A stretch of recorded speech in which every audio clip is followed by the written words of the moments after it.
जहन विसकमनज्जो अणज्ज भासं वीणादुगाहेतुं तह व्यवहारेण विना परमत्वदेशनमसक्कम्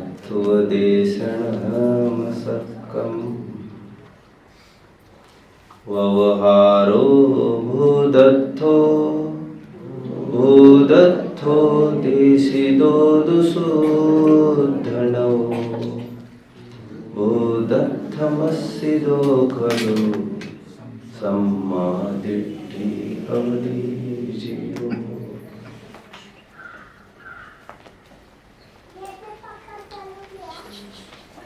समझदार जीवो,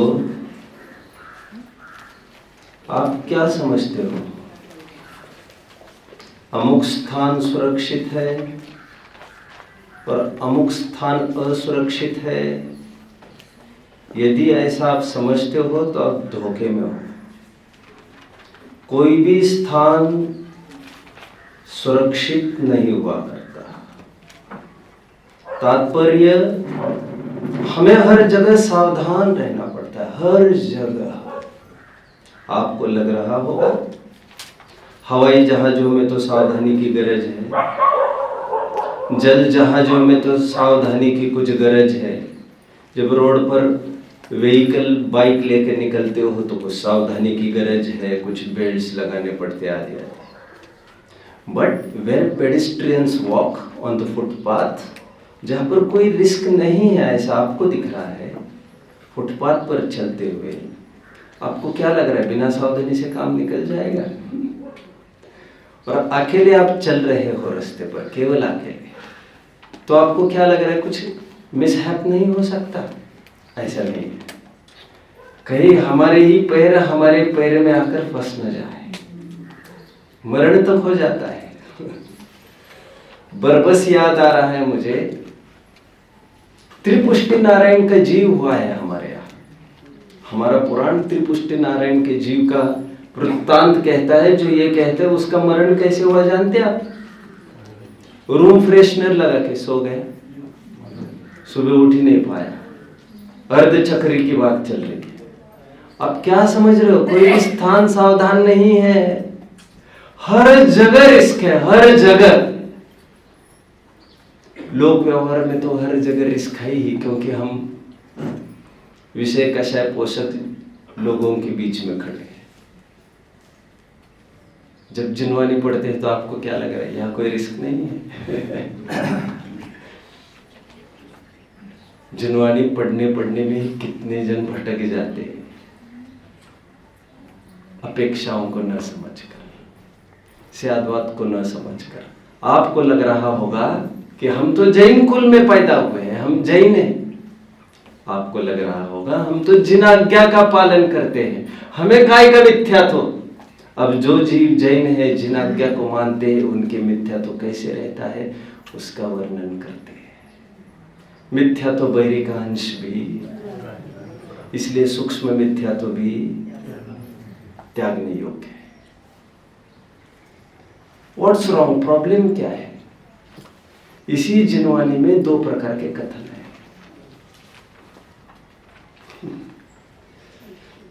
क्या बताऊं आपको? एक रत्नाकर कवि हुए हैं शैव मत के, जिनवानी पढ़ कर इतने मुग्ध हो गए शैव मत से, जैन मत में आ गए। भरतेश वैभव लिखते लिखते ऐसे कुछ भटक गए, ग्रंथ पूरा होने के पहले फिर से शैव हो गए। एक मुसलमान भी है मेरे देखने में, जो हम तुमसे बहुत अच्छा प्रवचन कर सकते हैं, यकीन नहीं आएगा। समय सार की छठी गाथा पर नवी होती अपमत्तो नपमत्तो पर प्रवचन उनका स्मारक में अरेंज किया गया था, आज ने सालों पहले। और बड़े बड़े विद्वान दांतों तले उंगलियां दबा रहे थे, इतना विवेचन। आप जानते हो, एक उपाध्याय नाम के एक ब्राह्मण हुए, मैं अभी पूरा नाम बोल रहा हूं, उनकी समय सार की टीका अद्भुत है, अद्भुत।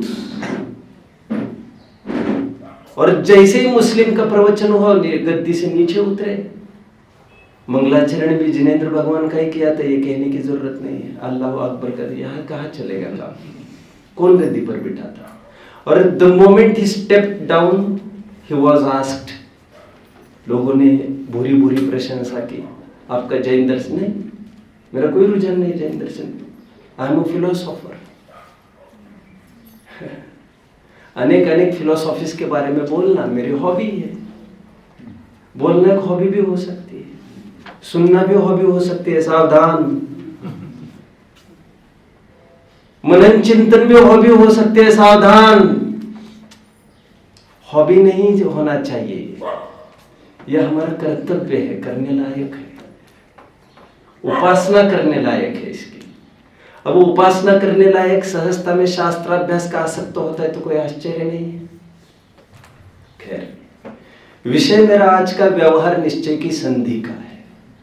हाउ निश्चय एंड व्यवहार, these both nouns are related with each other, correlation between these two nouns. क्या संबंध है आखिर निश्चय व्यवहार का, ये मेरा विषय है। आप ज्यादा आखिर तक शायद you won't be able to hold your patience, इसलिए मैंने अभी डिस्क्लोज कर दिया व्हाट आई विश टू से। जिनवानी में बच्चों कई प्रकार के कथन है, कई प्रकार के। अभी ऐसी भी गाथाएं मिलेगी, कोई पुरुष नहीं होता, कोई स्त्री नहीं होता, और परमार्थ से है भी ऐसा, कोई वेद की बात ही नहीं है जीव के। अभी इसी को सत्यार्थ मानकर चले तो श्वेतंबर और दिगंबर का झगड़ा कहाँ है फिर? मल्लीबाई के पीछे तो गाड़ी अटकी पड़ी है पूरी। अभी जीव खाता ही नहीं, पीता ही नहीं,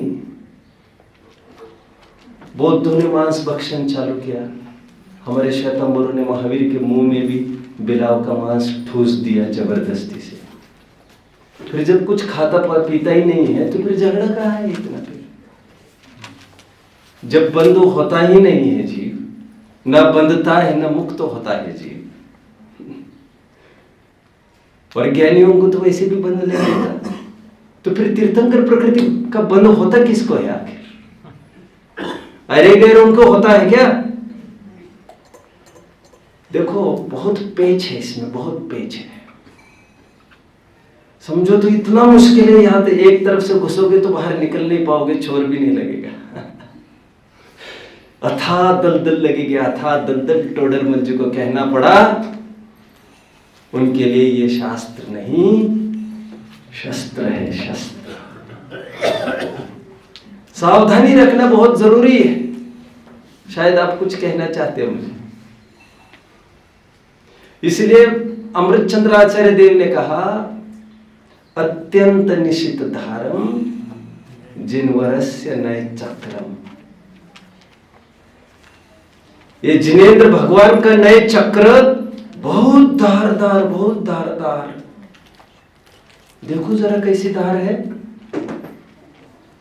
फिर उंगली उठा नहीं पाओगे, पूरी उंगली नहीं आएगी,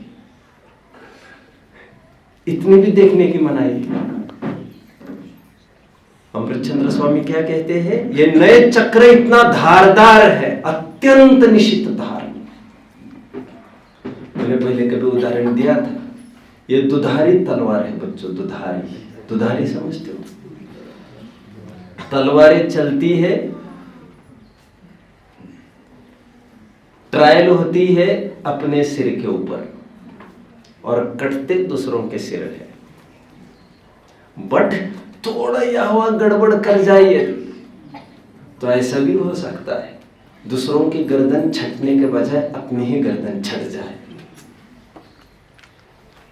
यस, बिल्कुल हो सकता है ऐसा। ये नए चक्र, ये नए की विवक्षा है, जिनवानी जो तुम्हारे लिए तारणहार के रूप में खड़ी थी, कहीं ऐसा ना हो जाए तुम स्यादवाद विवक्षाएं नहीं समझो और लाभ के बदले तुम हानि उठाने लग जाओ। कहा चौबे जी से छब्बे जी बनने आए थे और दुब्बे जी बनकर रह जाओ। इसलिए हर कदम पर सावधान। यहां तक लिखना पड़ा अमृतचंद्र आचार्य देव को, जिनवानी अकेले में नहीं पढ़ना चाहिए। विशिष्ट विवक्षाएं तो हर जगह रहती है, हर जगह विवक्षा है। जो मैं बोल रहा हूं हर बात विवक्षा को लिए है, हर वचन विवक्षा को लिए है। जैसे रेमंड्स के कपड़े पर हर मीटर पर रेमंड्स का टैग है, उसी प्रकार जिनवानी के हर एक वचन पर स्यात् का टैग है ही, इनबिल्ट है, वो इनबिल्ट फीचर है इसका। समन भद्राचार्य देव तो कहते हम स्यात् लगाओ तो ठीक, न लगाओ तो ठीक, स्यात् तो वैसे भी लगा है। भगवान शब्द का अर्थ आप क्या समझते हो? अब धवल में भगवान शब्द का अर्थ करते समय वेदी में विराजमान वाले भगवान की बात ही नहीं की उन्होंने, अपने आत्मा को ही भगवान की बात कहते। अभी भगवान की कृपा से हमारा अच्छा हो जाएगा यदि कोई ऐसा बोल रहा है तो आपने ऐसा क्यों समझ ले कि वो उन भगवान की बात कर रहे हैं? और फिर ग्रंथ में यह भी उल्लेख है हमारे, भगवान के प्रसाद से मुझे रत्नत्रय की प्राप्ति हुई, ऐसे गोमट सार में वर्णन है। और हम समझते भगवान के प्रसाद से कुछ नहीं होता।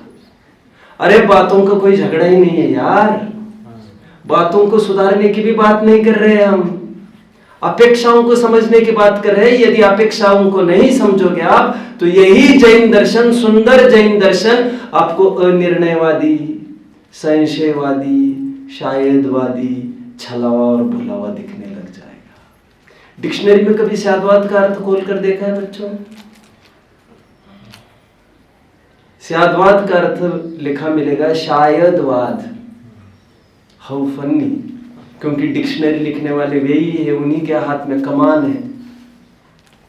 दयानंद सरस्वती ने इतनी मिट्टी पलित की है जैनियों की, हमारे जैनियों के गाथाओं छंदों का इतना उल जुलूल अर्थ करके इतना दोषारोपण किया है और सबके दिमाग में भूत बना दिया है। अच्छे अच्छे शंकराचार्य भी समर्थ नहीं है समझने के लिए जैन दर्शन क्या चीज है और स्याद्वाद किस चिड़िया का नाम है। अच्छे विद्वान भी नहीं समझते इसे। क्या ये स्याद्वाद थोड़ी समझने की कोशिश करते हैं बच्चों। स्याद्वाद का तात्पर्य निश्चय और व्यवहार की मैं संधि को आपको बताऊंगा। हाउ दीज टू नयज आर रिलेटेड। पहले ये समझिए, निश्चय नय और व्यवहार नय एक ही वस्तु को देखने के दो अलग अलग जरिए हैं। ध्यान रखना, एक ही वस्तु को देखने के नजरिए। जैसे परसों भी उदाहरण दे रहा था, घी का घड़ा और मिट्टी का घड़ा, ये दोनों मिट्टी के ही घड़े को कहा जा रहा है। समझ रहे हैं? मिट्टी के ही घड़े के दो नाम हैं। एक मिट्टी का घड़ा सो तो है ही, दुनिया को दिख रहा है, और एक घी का घड़ा, because it denotes the content inside. क्या अंदर में विद्यमान है, यह बाहर से कैसे दिखता? वो कोई कांच के तो है नहीं, तो हम कैसे स्पेसिफाई करते? तो हमारी भी कुछ मजबूरी पड़ गई। निश्चय व्यवहार का प्रकरण दो जगह लागू होता है। स्वाध्यायी जन भी अच्छे से सुने, इस एक आध 2-3 मिनट में जो मैं बोलूंगा वो स्वाध्यायी जन विशेष सुने, फिर बाकी सरल सब बातें। निश्चय व्यवहार का प्रयोग दो जगह होता है। एक वस्तु स्वरूप के निरूपण में 252, 53, 54 मोक्ष मार्ग प्रकाशक कैन बी रिफर्ड। एक वस्तु स्वरूप के निरूपण में, एक मोक्ष मार्ग के निरूपण में, दो जगह इसका प्रयोग होता है निश्चय व्यवहार का। वस्तु स्वरूप का निरूपण मतलब क्या? मतलब जैसे जीव है, अमूर्तिक है, दिखता तो है नहीं, अब उसका कथन शरीर की तरफ से करना, संयुक्त जीव का कथन करना। जो जीव असंयुक्त है उसका कथन संयुक्त करना, अड़ोस पड़ोसियों की तरफ से उसका परिचय कराना, ये व्यवहार नय का काम है। और शुद्ध जीव का कथन करना, असंयुक्त कथन करना, दिखने उखने की कोई बात नहीं है, यह निश्चय नय का काम है। गेटिंग? चलो वैसे ही प्रश्न कुछ पूछ लेता हूं मैं आपको। महावीर का रंग कौन सा था? स्वर्ण रंग था। Very good, very good. अब आएगा मजा। ठीक है। महावीर के गुण कितने हैं? अरे आप सावधान हो। जैसे हमने 46 कहा, हमने वैसे ही पूछा कि जन्म संबंधी एकादाती से बता दो, तो आपने कहा अत्यंत सुंदर शरीर। और गुणानुवाद किसका चल रहा है? भगवान का चल रहा है। अभी आपको कितने ही कथन ऐसे मिलेंगे जिनवानी में, अनादि निधन वस्तुएं भिन्न भिन्न अपनी मर्यादा लिए हुए परिणमन करती। कोई द्रव्य किसी द्रव्य को परिणमन कराने में समर्थ नहीं। टोडर मर्जी। समय सार की तीसरी गाथा की टीका ये बोलती है, इस विश्व में समस्त द्रव्य एक क्षेत्रावगाह रूप से तिष्ठते होते हुए भी कोई द्रव्य किसी द्रव्य को स्पर्श नहीं करता। प्रत्येक द्रव्य अपने में रहने वाले धर्म चक्रों का ही चुंबन करता है। बहुत प्रसिद्ध स्टेटमेंट है, आप लोगों ने जरूर सुना होगा। कोई द्रव्य अपनी व्यक्तिता को नहीं छोड़ता। एक क्षेत्रावगाह में रहते हुए भी, कोई एग्जिस्टेंस रहते हुए भी एंटिटी पर प्रश्न चिन्ह नहीं आता। साथ साथ रहने मात्र से कोई एक दूसरे रूप हो नहीं जाता। ऐसी कई गाथाएं हमारे ग्रंथों में। एक द्रव्य दूसरे द्रव्य रूप नहीं होता, इसे कहते हैं वस्तु स्वातंत्र्य। ऐसे भी कथन है, एक द्रव्य दूसरे द्रव्य का कुछ करता नहीं है। जीव न करे दिघड़म नेव पड़म नेव शेष गे दौवे। समय सर सो भी गाता।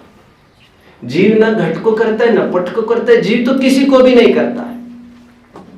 एक प्रकार की ये कथन है। और यहां तक लिख दिया छेड़ालाकार ने, देह जीव को एक गिने बहिरात्म तत्व मुदा है। और जब गुण गिनाने लग गए हम भगवान के, ये प्रकरण समय सार में भी खड़ा हुआ है, 26, 27, 28 गाथा देख लेना चाहिए। जब भी स्तुति का प्रकरण आता है, भगवान की स्तुति की जाती है, वो छत्र चंवर की तरफ से की जाती है, माँ बाप की तरफ से की जाती है, शरीर की तरफ से की जाती है। और शंकाकार इतना कंफ्यूज्ड हो गया वहां पर, उसका ये कहना है या तो शरीर को और जीव को एक कहो आप, तब तो भक्ति साहित्य प्रामाणिक माने जाएंगे। और यदि अध्यात्म शास्त्र को प्रामाणिक मानना है तो आप शरीर की तरफ से जीव की स्तुति करो ही मत, कोई एक पक्ष में आकर खड़े रहो। बौद्धों ने तो यहां तक कह दिया है बच्चों, जैनियों का स्यादवाद एक छलावा है, छलावा, छल है, छल। जैसे उदाहरण वे ही देते, अकलन स्वामी उदाहरण दे रहे। जैसे हमने कहा, किसी दुकानदार ने कहा ये माल ले लो मेरा। उसने पूछा क्या रेट है, माल तो अच्छा दिख रहा है। तो उसने कहा 9 लाख में 9 कंबल मिलेगा। 9 लाख में 9 कंबल। ठीक है बोले, पैक करो, 9 लाख रुपए दे दिए। अब वो ये समझ बैठा 9 का अर्थ 9 मिलेंगे ऐसी चीज है। कितनी? बट तो उसका तो नाम ही 9 कंबल है, 9 फिगरेटिव नहीं है वो बात। और फिर झगड़ा इस बात को लेकर चालू हुआ, तुमने तो 9 की कही थी। नहीं कह रहे, मैंने तो 1 की ही बात कर रहा था। आप समझ रहे उदाहरण को? 9 कंबल नाम मात्र कहते। जैसे ये छल है वैसे जैनियों का स्यादवाद छल है। और बहुत जल्दी आप भी लपेटे में आ सकते हैं यदि अपेक्षाओं को आप ढंग से नहीं समझते हैं तो। समय सार की 27वीं गाथा में थोड़ा सा समाधान करने की कोशिश की। व्यवहार नवो भासदी जीवो देहो विधवदि खलु एको। अर्थ समझ रहे हो बच्चों? व्यवहार नवो भासदी, व्यवहार नहीं कहता है। जीवो देहो यहवदि खलु एको नदु निश्चयस्य जीवो देहो विकदाय कट्टो। 3 काल में भी एक द्रव्य दूसरे द्रव्य रूप नहीं हो सकता। फिर निर्वाण की कल्पना क्यों करते हम? समझ रहे हैं? दोनों प्रकार के कथन पाए जाते हैं। आचार्य देव समाधान करते, एक व्यवहार नहीं का कथन, एक निश्चय नहीं का कथन है। Don't get confused. इसे कहते हैं नए विभाग अनभिज्ञोसी। तुम्हें अभी नए विभाग का ज्ञान ही नहीं है, तुम नयों को थोड़ा सा जानो तो तुम्हारा काम होगा। परस्पर विरोधी दिखने वाले कथन दरअसल परस्पर विरोधी नहीं है। एक ही कथन को पुष्ट करने की 2 अलग अलग पद्धतियां है। मैं एक बात ये कह रहा था बच्चों, एक वस्तु स्वरूप में निश्चय व्यवहार का प्रयोग किया जाता है और एक मोक्ष मार्ग में। मैं एक बात कह रहा था थोड़ी देर पहले, उसको फिर से उठाता हूं। वस्तु स्वरूप मतलब जो वस्तु जैसी नहीं है वैसा कथन करना, राइट? वैसा ज्ञान कराना, और तुमको भी वैसा ज्ञान करना है। क्योंकि सम्यक ज्ञान के ही 2 अंश है, निश्चय और व्यवहार। जीव को शरीर अथवा शरीर को जीव कहने से, स्पेशली शरीर को जीव कहने से और शरीर को जीव जानने से मिथ्या तो नहीं होता। शरीर को जीव मानने से मिथ्या तो होता है, मानने से, क्योंकि सम्यक ज्ञान ज्ञान की पर्याय है और सम्यक ज्ञान कहते ही उसको है जिसमें निश्चय व्यवहार दोनों की संधि आई हो। वह सम्यक ज्ञान ही नहीं है, अथवा निश्चय का ज्ञान यथार्थ है ही नहीं जिसमें व्यवहार का ज्ञान नहीं हो। जिनवाणी में दोनों प्रकार के कथन में पहले वस्तु स्वरूप की बात कर रहा था। जीव का कथन शरीर की तरफ से किया जाता है, गोरा काला रूप बताया जाता है, देह प्रमाणों बताया जाता है। शरीर को जीव इसीलिए कहा गया है ताकि हमारे जीव की तलाश करनी हो तो यहां वहां तलाश बंद कर दो। जो हिंदू मत मानता है ना सर्वव्यापी अद्वैत ब्रह्म की कल्पना, वो कल्पना खत्म कर दो। इसी देह में देह मदे यथा शिवः यो जानाति सो पंडित। वो तो जीव को बताने के लिए एक मजबूरी थी, इसी देह में विराजमान है, लेकिन जीव में ही विराजमान है, वो देह प्रमाण भी नहीं होता। ऐसी कई विवक्षाएं जिनवाणी में उपलब्ध है। ये वस्तु स्वरूप की अपेक्षा मैंने कथन कही, राइट। दोनों का अपना अपना प्रयोजन है। अभी मोक्ष मार्ग की अपेक्षा थोड़ा निश्चय व्यवहार को समझिए। अभी मोक्ष मार्ग क्या है बच्चों? रत्नत्रय, सम्यक दर्शन ज्ञान चारित्राणि मोक्ष मार्ग। इसी रत्नत्रय को जो दिख नहीं सकता आंखों से, ये रत्नत्रय का निरूपण करने के लिए, मोक्ष मार्ग का निरूपण करने के लिए बाह्य भेष को भी मोक्ष मार्ग कह दिया। आप जानते हो अष्टपौढ़ में गाता है निपिच्छनत्थि निर्वाणम। निर्वाण का कारण क्या कहा? पीछी। गजब हो गए, पीछी से निर्वाण हो जाएगा। अरे भाई, वे श्वेतांबर जो घर में बैठे बैठे निर्वाण का होना मानते, उनको हम बताना चाहते हैं मुनि हुए बिना मोक्ष नहीं होता। ऐसी गाथा एक निपिच्छनत्थि निर्वाणम। नग्नता बिना मोक्ष नहीं होता। नग्गे नवी मोक्षमग्गो, नग्गो भी मोक्षमग्गो। नग्नता को मोक्ष मार्ग कहा जा रहा है बच्चों। अभी तो पीछे को कहा जा रहा था, अभी थोड़ा मामला और पास आ गया। और नग्नता मोक्ष मार्ग है। क्यों कहना पड़ा? इसीलिए कहना पड़ा, कुछ लोग सवस्त्र मोक्ष मानते हैं, मुनि दशा भी सवस्त्र मानते हैं। वैसे अष्टपौढ़ लिखते समय श्वेतांबर लोग दिमाग में है कुंदकुंदाचार्य देव के। जहां पर जो लिखा जा रहा है, जहां जहां जे योग्य छे तहा तहा समझूते। जहां जहां जो लिखा गया है यहां तक लिखते हैं अमृतचंद्र देव। तुम्हें समझ में नहीं आता तो योग्य टीचर के पास ही जिनवाणी पढ़ना चाहिए तुम्हें। गुरुवो भवन्ति शरणम प्रबुद्ध नए चक्र संचार। क्या कहा बच्चों? गुरुवो भवन्ति शरणम। किसी गुरु के अधीन रहकर ही तुम्हें जिनवाणी पढ़ना चाहिए, कि अन्यथा तुम लाभ के बदले हानि ही उठाओगे।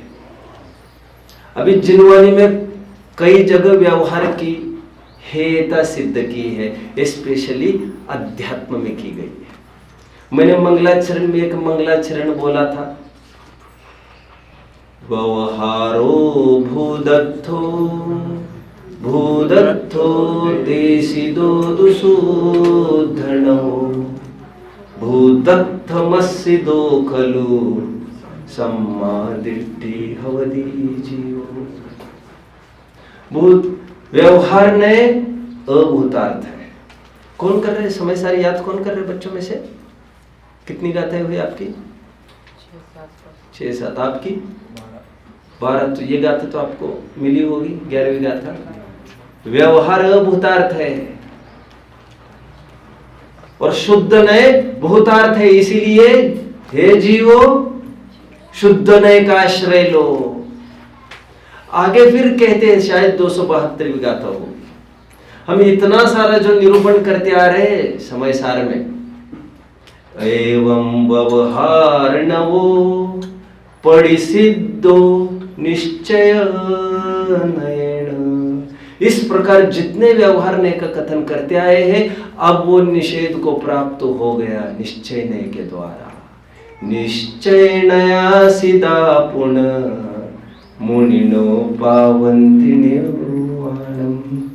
निश्चय नय के आश्रय से ही निर्वाण की प्राप्ति होती है। अब क्या पा रहे, जो मैं आदर दे रहा हूं उसमें से क्या मिल रहा है आपको? व्यवहार की हेत कही गई है। यदि याद आ रही होगी आपको 9वीं 10वीं गाथा की अंतिम लाइन, 8वीं गाथा की अंतिम लाइन, व्यवहार ने उपदेश तो दिया है व्यवहार ने से, बट न अनुसर्तव्य। ख्याल में है किसी के? फॉलो कर रहे हैं मुझे जो कहना है? अनुसरण करने लायक नहीं है ये व्यवहार नए, और जगह जगह सावधान करते गए। ये अपरमार्थ भूत है ये व्यवहार। 11वीं गाथा का भावार्थ यदि किसी ने पढ़ा होगा, जिनवानी में सर्वत्र व्यवहार का ही कथन है, लेकिन इसका फल तो संसार है। व्यवहार का फल क्या है? संसार। पढ़ लेना चाहिए, अभी इतना मैं खोल के दिखा नहीं सकता यहाँ पर। ऐसे अनेक जगह व्यवहार की हेता सिद्ध की गई है हमारे ग्रंथ में। वे हेता क्यों सिद्ध की गई है बच्चों? चलो मैं बाद में बात करूंगा। संधि का मतलब क्या है, इस बात को समझ लीजिए थोड़ा। निश्चय और व्यवहार की संधि मतलब आपसी रिलेशन। आपसी रिलेशन मतलब इनका आपस में क्या संबंध है? मतलब ये एक दूसरों की काट है या एक दूसरों का साथ है? इसमें है क्या चीज? इसको समझना, जैन दर्शन को समझना है।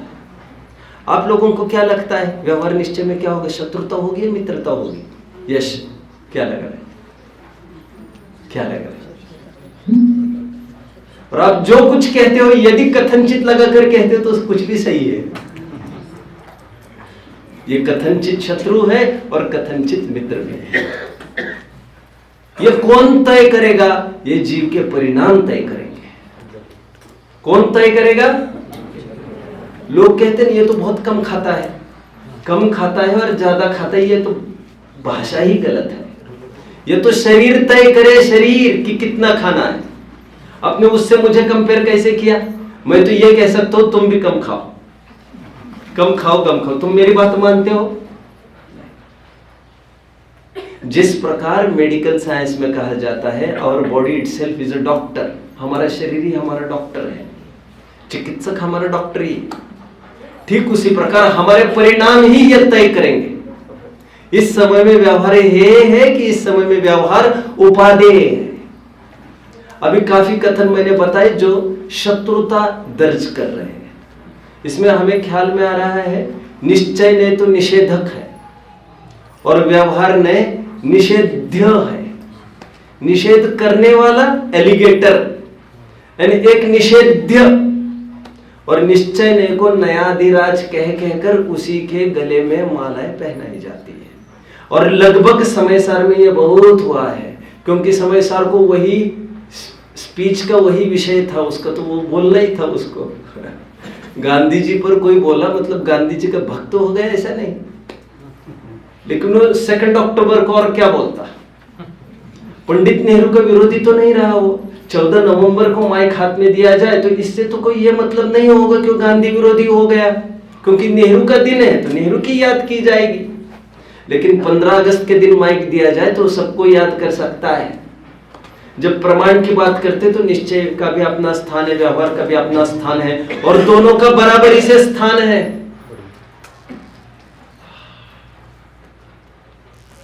आत्मख्याति किसी ने पढ़ी है कभी? थोड़ी बहुत एक दो गाथा समय सार की किसी ने पढ़ी है? अमृतचंद्र देव का नाम सुना है किसी ने? चलो ठीक है। अमृतचंद्र आचार्य देव ऐसे एक आचार्य विद्वान है जिन्होंने एक में चीज को उद्धृत किया है। उद्धृत किया मतलब समझ में आता? कोट ले लिया है, कोटेशन लिया है पूर्व आचार्यों का, उन्होंने ऐसा कहा है, ऐसा कोट किया है। 12वीं गाथा की टीका देखना चाहिए। जय जिन्मयम पवज्जह, जिन लोगों को जिनमत को प्रवर्ताना हो, जिनमत में प्रवर्तन करना चाहते हो, तामा निश्चय व्यवहार मोयः, वे निश्चय और व्यवहार किसी को भी मत छोड़ो। किसी की बात में आकर किसी को छोड़ने की गरज नहीं है। तामा निश्चय व्यवहार मोयः, वे निश्चय व्यवहार को मत छोड़ो, मत छोड़ो। समय सार की टीका, मैंने कहा ना अमृतचंद्र स्वामी बहुत सावधान है। कल सुबह मैंने कहा था, एकेन विना छिज्जई। ओह, आई हैड एक्सपेक्टेड, भाई साहब, आई हैड एक्सपेक्टेड कि सभा थोड़ी स्वाध्यायी होगी। 2-3 पीरियड्स, फिर चरणन योग का हमारा चलना ही है, क्या खाना क्या पीना। फिर आपको लगेगा यार ये खाने पीने की बात क्या करूं मैं, बात क्या करूं। थोड़ा फाउंडेशन जमा रहा हूं मैं 2-3 दिन पहले। फिर क्या खाने योग्य, क्या पीने योग्य, क्या पहनने लायक, क्या पहनने नहीं लायक है, ये हम चरणान योग के तहत सब देखने वाले हैं। मेरा विषय ही वो है, सदाचार हमारा कैसे ठीक हो, ये मेरा सब्जेक्ट ही है। लेकिन बेस तो आपको क्लियर होना चाहिए।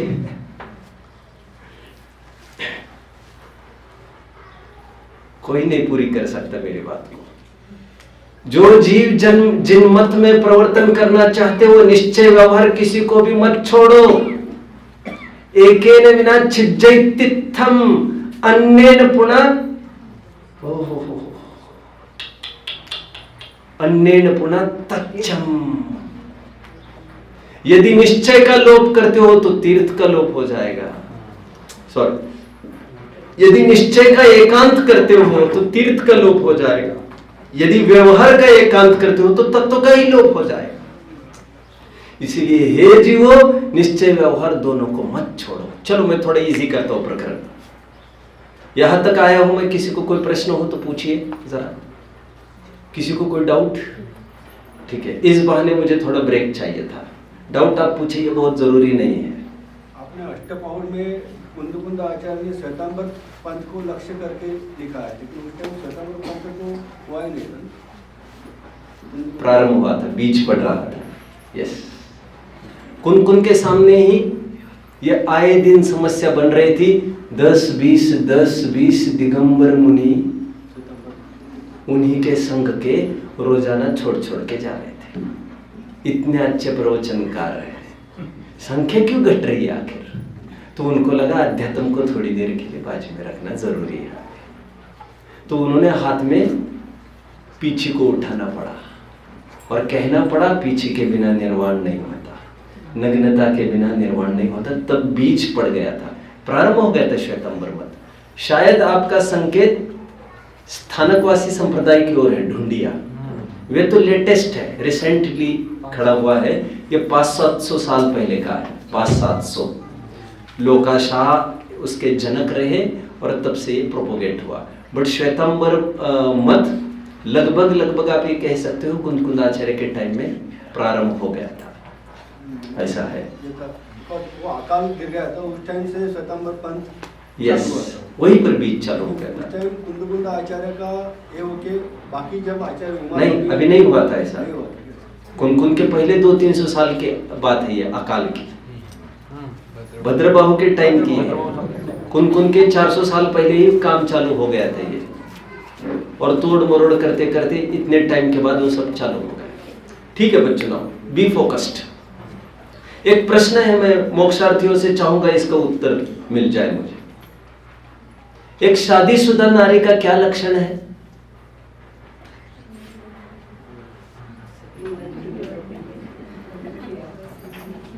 शादीशुदा नारी का क्या लक्षण है? मैंने इतना ही तो प्रश्न पूछा है। राम के रूप को निहारत जानकी, कंगन के नग की परछाई, याते सब सुध भूल रही, कर टेक रही नैन टारत नाही। शादी चल रही है, फेरे पड़ रहे हैं रामचंद्र जी के और सीता के। Sita is so desperate, she is so desperate, she is so curious.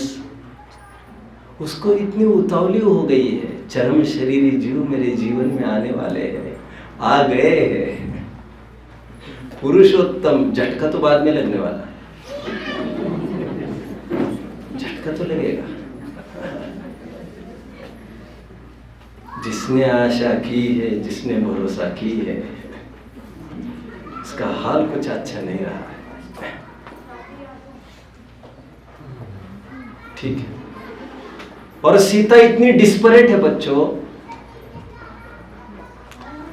घूंघट यहां तक लिया गया है, रामचंद्र जी को सीधे मुंह देख भी नहीं सकती है, मंडप में कैसे देखेगी?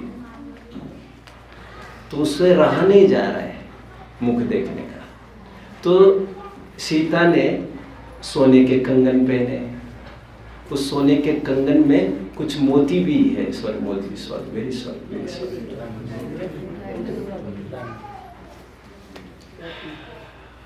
कुछ डायमंड भी है, प्लीज प्लीज, मैं डायमंड बोल गया, वेरी सॉरी, वेरी सॉरी। लोगों को ये भी पता नहीं सॉरी क्या की हुई और क्या क्या हो गई। मैं जानबूझकर रुका हूँ, जानबूझकर माफी भी मांग रहा हूँ, जानबूझकर पहले टांग उलझाई है मैंने फटे में, आपको क्या पता है? मोती बोलकर ही हटा रहा हूँ उसको, क्या बताओ। चलो ठीक है, बस व्यवहार की स्थापना होती है, फिर व्यवहार का उच्छेद भी हो जाता है बच्चों। व्यवहार पैदा ही मरने के लिए हुआ था, यह आपको क्या पता है? लेकिन उसका पैदा होना जरूरी था। व्यवहार को बीच में खड़ा किया गया है, उसको लाया गया है किसी विशेष प्रयोजन के तहत। गाय के बछड़े को बीच में लाया गया है किसी प्रयोजन के तहत।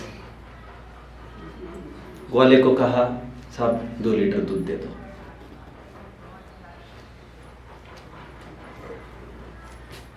और ग्वाला गया बछड़े के पास और बछड़े की रस्सी छोड़ दी, बछड़ा पीने लगा। तो हम समझ ही नहीं पाए, दूध मैंने मांगा, ये बछड़े को दूध पिला रहा है। ये तो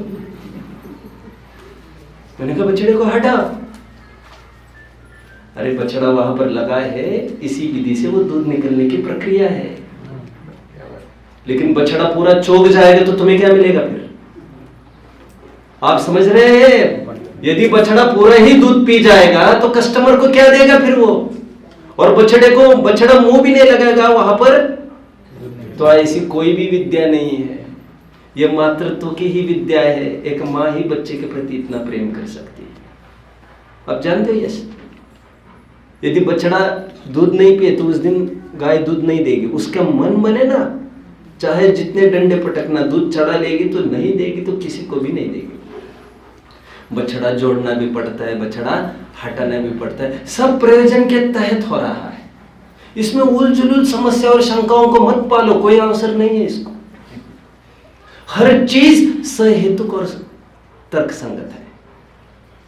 वैसे मैं एक प्रश्न पूछ रहा था बच्चों आपको, सीता की एक बात कह रहा था मैं बीच में।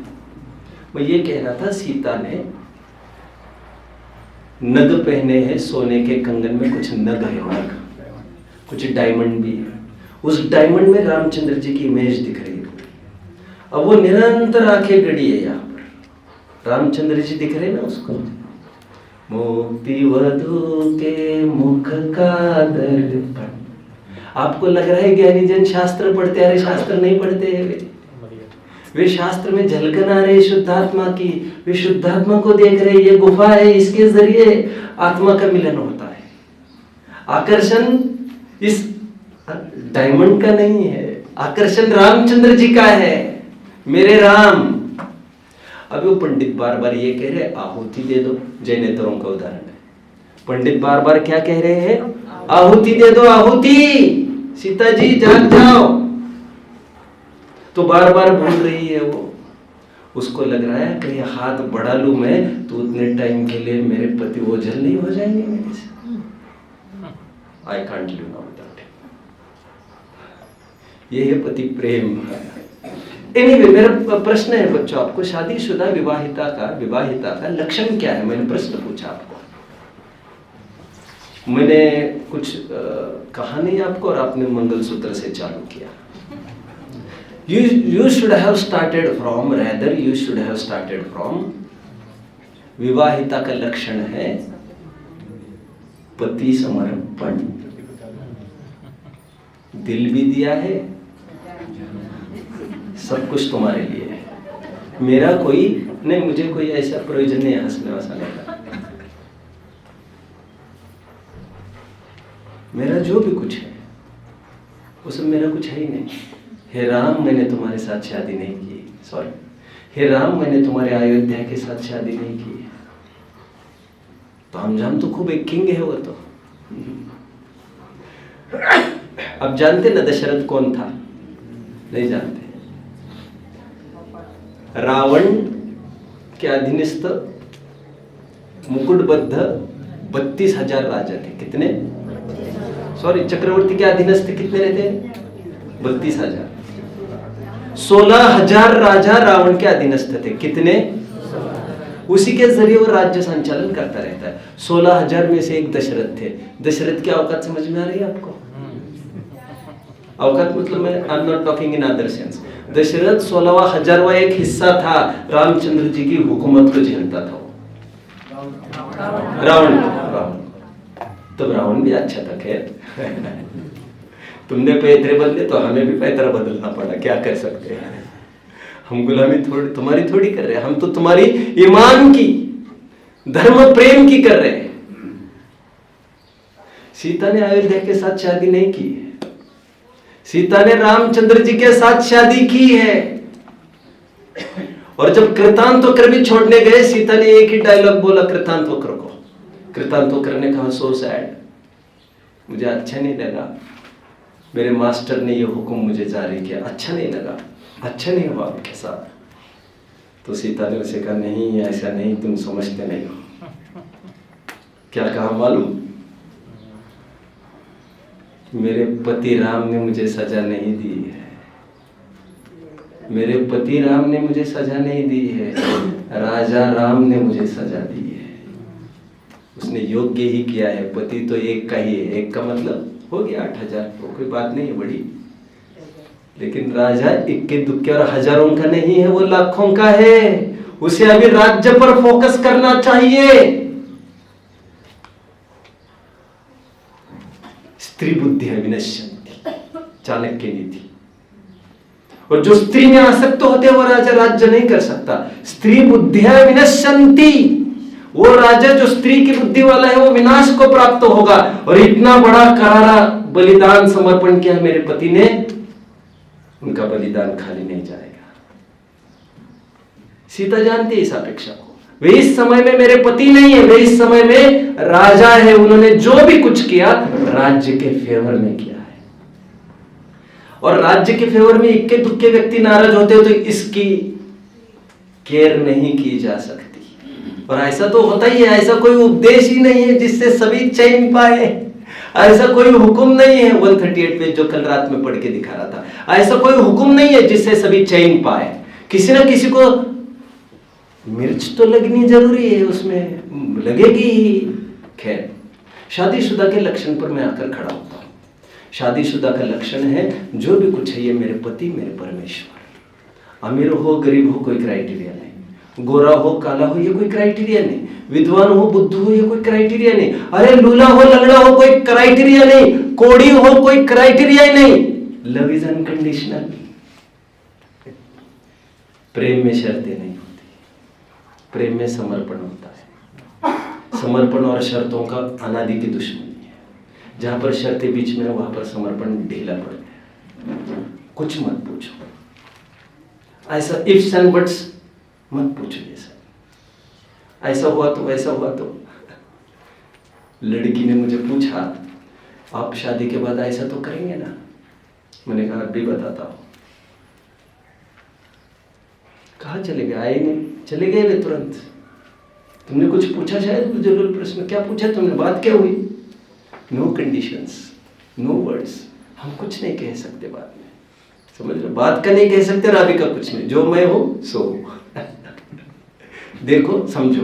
नहीं कैसे देख सकते हैं? इतनी आंखें जब तुम्हारे पास नहीं है तो तुम ही लायक नहीं। कितने जन फॉलो कर रहे हैं? शादीशुदा का लक्षण क्या विराज? पति समर्पण, पति विश्वास, पति श्रद्धा। ये मैं वर्ड को फिक्स करता हूं अभी। कौन से?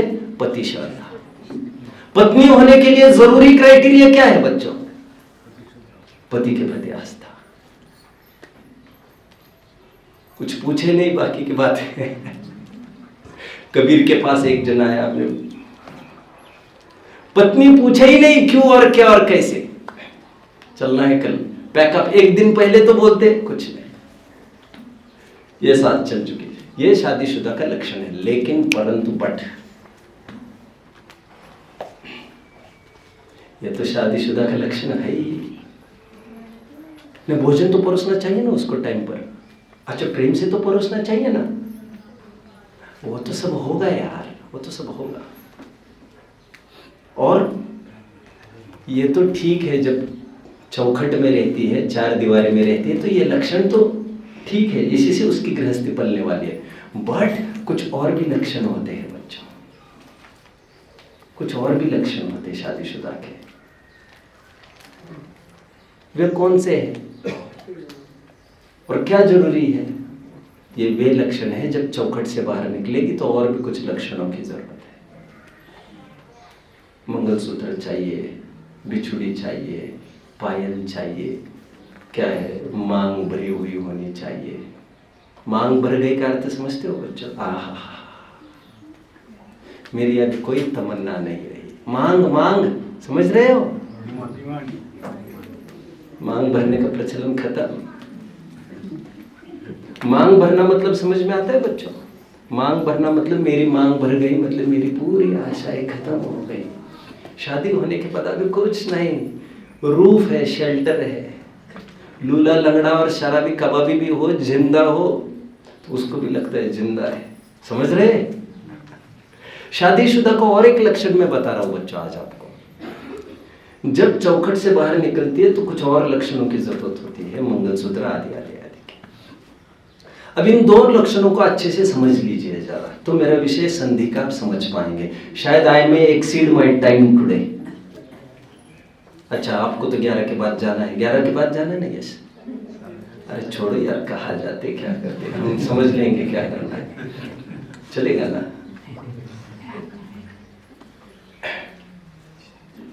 कोई नारी ये सोचे कि मेरे पति के प्रति विश्वास है, मुझे जान देने को तैयार हूं उसके लिए, मुझे क्या जरूरत है मंगलसूत्र आदि की, ये तभी तक तुम कह सकते हो जब तुम चार दीवारी में हो। जरूरी है जब बाहर निकलोगे इसके बिना नहीं निकलना, और ये तुम्हारे पति की आज्ञा है। भले ही पति की अवज्ञा करती हो ये पहनकर जाना, लेकिन क्यों, इन लक्षणों की क्यों गरज है? वे समाज के लिए, कुछ मूर्ख समाज के लिए की बात नहीं कर रहे हैं, हम तुम्हारे लिए कह रहे हैं। समाज के दिखावे की बात नहीं है। तुम्हारे दिमाग में दिखावे की होगी तो रोज मंगलसूत्र का पैटर्न बदलती रहोगी, लेकिन मंगलसूत्र होना जरूरी है तुम्हारे पास। समाज को दिखाने की बात नहीं है, वो समाज देखती है ये बात सही है, लेकिन ये तुम्हारी रक्षा के लिए है। कोई नालायक तुम्हारी प्रति निगाह उठाकर नहीं देख सका, ना नियत बिगाड़ सकता है। क्या ये चिन्ह में इतनी जान है? आप समझ रहे बच्चों? जैसे लोक में काला धागा बांधते हैं ना, लोक में और क्या कहते हैं, इसकी नजर ना लगे। मैं नहीं जानता उससे किसी की नजर लगती है नहीं लगती है, लेकिन ये जो धागा भी बांधा है यहाँ पर, तो उससे कोई नालायक तुम्हारी तरफ आंख मुड़कर नहीं देखेगा। तुम्हारी इज्जत की कुशलता चाहते हैं, और उसकी तरफ देखो, नियत नहीं बिगड़ती हमारी। कितनी भी चर्चा हो, कितनी भी वार्ता हो, रास्ते से कोई लड़की जा रही है और लड़के से, रास्ते से कोई महिला, देखो महिला और लड़की कहने में फर्क पड़ गया है। एक छोटे बच्चे को भी लेके जाना जरूरी समझते हो बच्चा, भले 1 साल का बच्चा, वो कुछ नहीं कर सकता बच्चा, अभी माँ को ही करना पड़े, लेकिन बच्चा है तो उसको लगता है मैं सुरक्षित हूं। लोग ये समझेंगे कि मैं किसी की हो चुकी हूं, मैंने किसी को वचन दे दिया है, मेरा ये जीवन अभी मेरा नहीं रहा है, किसी और का हो चुका है, मैंने समर्पित कर दिया है मेरा जीवन। ये घोषणा पत्र है। क्या है ये? ये मंगलसूत्र बहुत बड़ा घोषणा पत्र है। ये जो लक्षण है बाहर के, that is also to protect you. जब भी तुम बाहर निकलोगी तब इसकी जरूरत तुम्हें पड़ेगी। घर में आने के बाद तुम्हें कोई लक्षणों की जरूरत नहीं। हाँ, तुम्हारी गृहस्थी पलेगी पति श्रद्धा से ही, क्योंकि पति श्रद्धा जिस दिन टूट जाएगी तुम्हारी, उस दिन तो मंगलसूत्र तुम्हें बचा नहीं पाएंगे। अंजना गई थी अपने माँ बाप के घर, उसको निकाल दिया गया। पति के घर के द्वारा निष्कासित हमारे घर में प्रवेश नहीं मिलेगा आपको। पहला काम, महत्वपूर्ण काम, पति की इज्जत करना, सम्मान करना। लेकिन घर से जब बाहर निकलो तो इन लक्षणों को भी समझना जरूरी है। That will protect you. ठीक उसी प्रकार बच्चों समझ लीजिए, मेरे प्रकरण की तरफ मैं आ रहा हूं। जैसे मुनिपना है, सच्चा मुनिपना क्या है? प्रचुर स्वसंवेदन। क्या? प्रचुर मतलब अधिक मात्रा में, प्रचुर स्वसंवेदन, शुद्ध उपयोग। कर्णाल योग की तरफ से कहो तो 3 कषाय चौकड़ी का अनुदय रूप स्थिरता, जिसे सकल चारित्र कहते। सकल चारित्र, महाव्रत की मैं बात नहीं कर रहा हूं, अभी सकल चारित्र की बात कर रहा हूं मैं। ये मुनिराज का परमार्थ लक्षण है। अब कदाचित घर में कभी मंगलसूत्र नहीं था, महिला के गले में घर में मंगलसूत्र नहीं था, घर में दरवाजे बंद थी, खिड़कियां बंद थी, तो कोई दिक्कत है बच्चों? कोई दिक्कत नहीं, कोई आज। मुनिराज जब स्वरूप में गुप्त रहते हैं तब बाहर में कदाचित कपड़ा दिख जाए, कपड़ा दिख सकता है, अरे किसी ने ओढ़ लिया हो उनको। बाहर में कदाचित बाल बड़े दिखे, नथिंग रॉन्ग। लेकिन जब भी ये मुनिराज शुभोपयोग में आएंगे, छठवें गुण स्थान में आएंगे, उनको निहायत जरूरी है 28 मूल गुणों का पालन करना। नहीं, इससे तो आश्रय होता है, आश्रय होगा, लेकिन ये तुम्हें बचाएगा। अभी तुम जन संपर्क में जा रहे हो, तब तुम अपने संपर्क में थे, अभी तुम जन संपर्क में जा रहे हो। प्रवचन सार में बहुत अच्छा प्रकरण है बच्चों। किसी मुनिराज को आज ही पता चला है, दीक्षा लेते समय किसी ने बताया नहीं शायद इसको कुछ, आज ये पता चला है ग्रंथों को पढ़कर कि 28 मूल गुण के पालन से आश्रय होता है। छटपटाहट होने लगे उसको, निर्वाण का सच्चा पिपासु होना चाहिए। आचार्य देव के पास आकर बोला कि 28 मूल गुण अभी मैं नहीं पालूंगा, आश्रय होते। आश्रय होता है, इससे लेप होगा। लेप मतलब बंद। मूल शब्द में बोल रहा हूं। क्या उत्तर दिया कोई बताए? बहुत सुंदर उत्तर दिया। आचार्य देव कहते लेप तो होगा, लेप तो अभी मैं तुमसे बात करूं, लेप तो उसी में भी हो रहा है। लेप तो होगा, लेकिन शुद्धोपयोग की तुम्हारी क्षमता नहीं है। अभी पूर्ण स्वरूप ध्यान की क्षमता नहीं है तुम्हारी। तुम ये भी नहीं पालोगे तो तुम करोगे क्या आखिर? तुम ये भी नहीं पालोगे, 28 मूल गुणों को नहीं पालोगे, तुम सीधा डाउनफॉल होगा और वहीं पर जाओगे फिर से जहां से तुम आए थे। वहां पर मतलब मैं घर की बात नहीं कर रहा हूं, परिणामों की बात कर रहा हूं। आपको फिर घर दिख रहा है, क्या कर सकता हूं मैं? आप समझ रहे हैं? मैं गृहस्थ पने की बात कर रहा हूं, पने की। आचार्य देव उसको शिक्षा दे रहे, कहते सुन, लेप तो होगा, लेकिन बहुलेप से अल्पलेप भला, बहुलेप से बड़े धब्बे से छोटा धब्बा भला। नीट एंड क्लीन पहने ये तो ओके ही यार, बट धब्बे की ही जब बात आती है तो बड़े धब्बे से छोटा धब्बा, to err on the safer side, selection of the bad amongst the worse. आप समझ रहे हैं?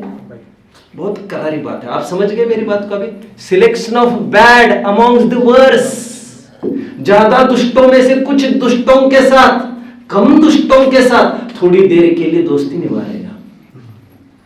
इसीलिए नहीं इनके साथ गृहस्थी बसानी, थोड़ी टाइम बाद इनको भी छोड़ना है। Use a thorn to draw thorn. इसीलिए जगह जगह व्यवहार को उपादेय भी ग्रंथों में बताया गया है मोक्षार्थी। और ये 28 मूल गुण का पालन दुनिया को दिखाने के लिए नहीं है। दुनिया देखती है, उससे परीक्षा करती है, लेकिन this will keep you secure.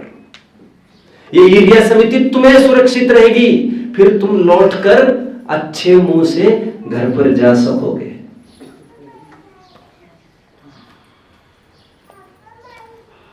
Follow कर रहे हो? अरहंत दिख नहीं रहा है? अरहंत फॉलो कर रहे हो मेरी बात को? ध्यान है अच्छे से? ऐसा लग नहीं रहा है फेस से? सार्थक आपका ध्यान है अच्छे से? When it is not clear yes, it's clear no.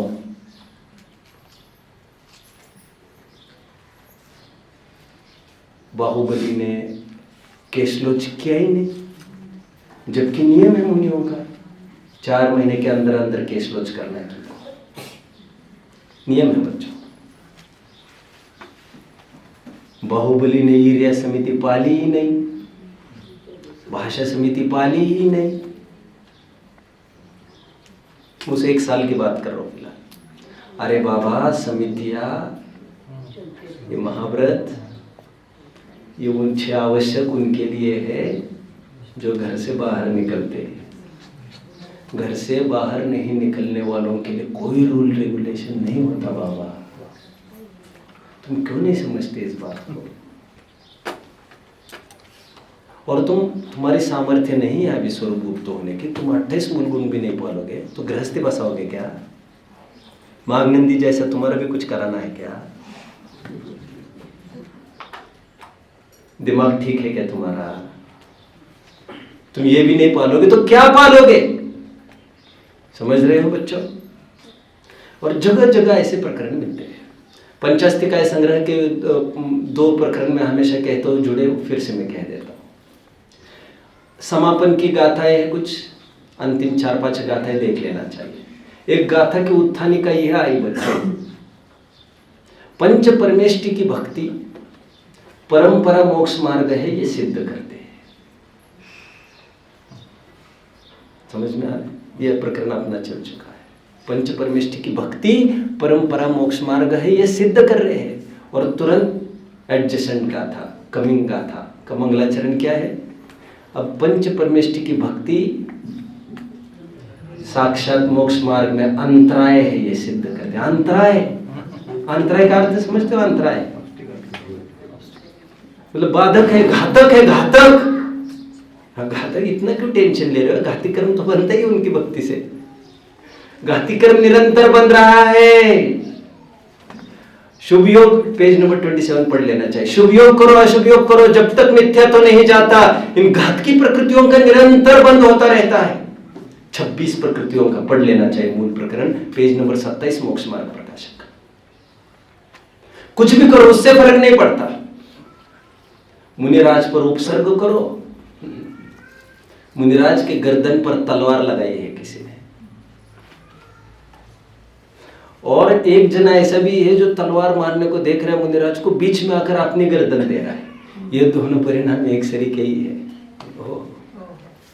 In what sense? In what sense? मिथ्यात्व का बंध इतने मात्र से नहीं रुकता तुम्हारे। वो जो भी फर्क पड़ता है वो अघाती कर्म की प्रकृतियों में पड़ता है। 28 जो चलेगा उनको ईर्या समिति की जरूरत है, जो बोलेगा उसे भाषा समिति की गरज है। जिसको बोलना ही नहीं है, चलना ही नहीं है, उसको क्यों इनकी जरूरत हो? कई प्रकरण है ग्रंथों में, कई प्रकरण है। एक बहुत अच्छा प्रकरण आया है समय सार का, कोई जानता है? प्रतिक्रमण का, इफ एनीवन नोज। वैसे समाधि तंत्र में भी अच्छा है, मोक्ष पावड़ में भी अच्छा है, मैं उसकी भी बात करता हूं। ऐसा लिखा है बच्चों उसमें, जीवन में पहले व्रत को अंगीकार करो, अव्रत को छोड़ो, व्रत को अंगीकार करो, ऐसा एक उपदेश है। और तुरंत आगे की गाथा में क्या है मालूम? व्रत को छोड़ो, अव्रत को अंगीकार करो। बिल्कुल उल्टी बात। अरे क्या बात है, दोनों गाथा में किसको माने? क्या है पहली गाथा में? अव्रत को छोड़ो, व्रत को अंगीकार करो। क्या है तीसरा छंद? वरम व्रतैर्पदम नैवम नाव्रतैर्वत नारकम छाया तपस्तयोर भेदो प्रतिपाल्य। तो मान, अव्रत से व्रत, अव्रत अच्छा है कि व्रत अच्छा है? दोनों में कौन अच्छा है? यस, व्रत अच्छा है। ऐसा तुम हम समझते हैं, वो समझते हैं, वो कोई खराब समझते ये भी नहीं है, लेकिन हम इतना ही समझते ये खराब है। आगे देखो, आगे की गाथा पढ़ो। आचार्य देव कहते हैं अब और एक काम करो। क्या? इन व्रतों को भी छोड़ो और अव्रत को अंगीकार करो। मतलब फिर बैक टू फैमिली, नहीं और आगे और आगे। उस आगे के रास्ते को भी अव्रत कहते हैं। दरअसल अव्रत दो चीजों के नाम है बच्चों। चौथे गुणस्थान तक को भी अव्रत कहते हैं। पांचों गुणस्थान बोल सकूं तो बोल देता हूं मैं, समझदारों को इशारा काफी है। पांचों गुणस्थान तक अव्रत कहा, छठे को व्रत कहा, लेकिन सुनो सातवें के आगे फिर अव्रत कहा। लेकिन दोनों अव्रतों की परिभाषा अलग है बाबा।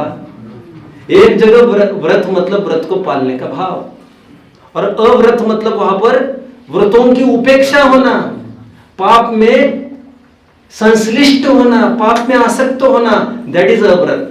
बट आगे सातवें आठवें गुणस्थान में जो अव्रत कहा, वहां पर व्रत के विकल्पों का भी त्याग करो, निर्विकल्प हो जाओ। ये क्यों विकल्प सब जगह लेकर डोलते रहते हो तुम? ये पालना है, वो पालना है, मुझे ये करना है, वो करना है। विकल्पों से दूर हो जाओ व्रतों के। पहले अव्रत के विकल्प से दूर कराया और सद विकल्प दे दिया। असद विकल्प की निवृत्ति, सद विकल्प की प्रवृत्ति, फिर सद विकल्प की निवृत्ति, निर्विकल्पता में प्रवृत्ति। ऐसी निश्चय व्यवहार की संधि, ऐसी मित्रता जगह जगह देखने में आती है बच्चों। व्यवहार की निषेधकता और हेयता तो देखी ही है हमने, लेकिन व्यवहार की उपादेयता, उसकी मैत्री भी आपको समझ लेना चाहिए। 9वीं 10वीं गाथा का समापन इस प्रकार व्यवहार ने निश्चय का प्रतिपादक होने से स्वयं को दृढ़ता पूर्वक स्थापित किया है। बनारसी दास जी तो यहां तक कहते हैं, मोक्ष मार्ग की अपेक्षा निश्चय व्यवहार में और एक एडिशन बात है, शुभ भाव भी लगाना है आपको। व्रतशील संयम 3 का नाम है बच्चों। व्रतशील संयम 3 का नाम है। एक तो आत्मस्थिरता, वो परमार्थ व्रतशील संयम, दूसरा शरीर की एक्टिविटी अजीब तत्व, और तीसरा शुभ भाव जो सहचर है। आपको दिखता एक ही अजीब तत्व वाला, आप समझ रहे हैं? मोक्ष मार्ग में 2 को व्यवहार कहते हैं। वस्तु स्वरूप का जब निरूपण चलता है, एक को ही व्यवहार कहते हैं। समझ रहे हैं बात को? मैं आपको कह रहा था निश्चय व्यवहार की 2 बातें। अब ग्रंथों में शुभ भाव को पैदा करने के भी काफी उपदेश है। शुभ भाव को शुद्ध भाव का कारण भी बताया गया है। सावधान, एक पसेरी मत घसीटो, मत घसीटो। दिमाग खराब करने की कोई जरूरत नहीं है। टोडरमल जी ने अरहंतादिक से प्रयोजन की सिद्धि में लिखा, ये विशुद्ध भाव कर्म के नाश का कारण है। पढ़ लो, पढ़ लो। मुझे चाहते हो तो मैं पढ़ के दिखाता हूं, यहाँ पर मेरे सामने है। वर्डिंग यह हुआ है, ये मैं जानता हूं, बहुत अच्छे से जानता हूं, लेकिन प्रयोजन में फेरफार नहीं है। यही तो कंसेप्ट है मेरा। बनारसी दास जी कहते हैं, शुभ भाव कर यार। सामने वाला कहते शुभ भाव। बच्चों आप जा सकते हैं, आपका टाइम देखिए, आपका शेड्यूल देखिए। वैसे लेट जाए तो चलता है क्या? नहीं चलेगा तो फिर से आएंगे, उसमें क्या इतना टेंशन क्यों है? नहीं चलेगा किसने कहा? ये तो हमें तो तय करना है। फिर भी आप जाओ।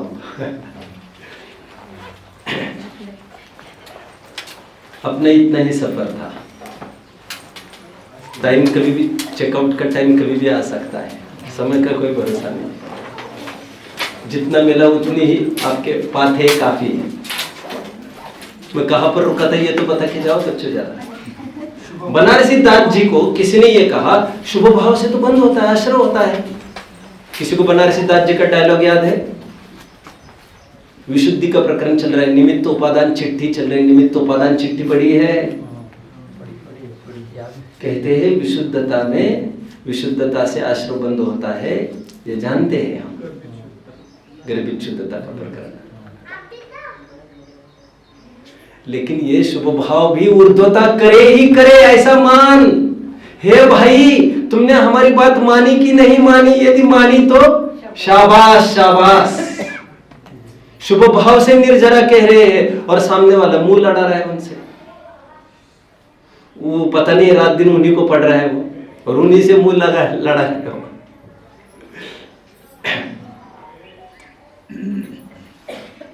ग्रंथों में व्यवहार प्रधान कथन भी बहुलता से आए हुए हैं, जहां पर जिसकी जितनी वेटेज है उसको समझना चाहिए। टोडर मध्ये आश्रव तत्व संबंधी भूल में कहते हैं, जब तक शुद्धोपयोग में प्रवृत्ति ना हो तब तक शुभ भाव में प्रवृत्ति करना। दिमाग ठीक रखना बस। श्रद्धा में यही रखना कि ये भाव भी है, तात्कालिक प्रयोजन होता है। ये व्यवहार ने भी 12वीं गाथा की टीका समय सार स कथम चित केशाम चित सह अपि प्रयोजनवान। ये व्यवहार ने भी हरिजन जैसे अरे हरिजनों का भी, अभी हरिजन के उद्धार का काम चल रहा है, उनके साथ भी तसल्ली से बात करनी पड़ती है। और तुम व्यवहार ने को हरिजन मानकर एक तरफ करोगे, दिस वंट डू। कहते हैं क्योंकि ये व्यवहार ने भी कितनी कृपा करी है तुम्हें पता नहीं है।